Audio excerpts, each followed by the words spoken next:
To most of us Brits, Indonesia is a wonderful holiday destination. Thousands of us flock there every year to visit Bali's beautiful beaches and the tranquility of its countless islands.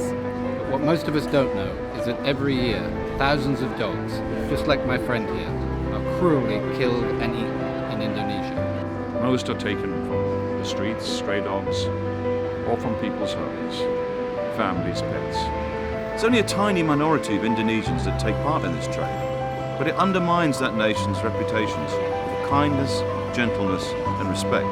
Today we are handing in this letter calling on the Indonesian government and urging them to make this stop. But that's just the start.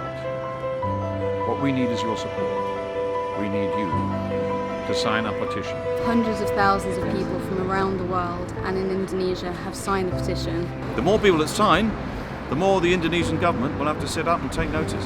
And the more likely it is that we can end this unimaginable cruelty. Which will make all of us feel better about visiting Indonesia in the future. Isn't that right?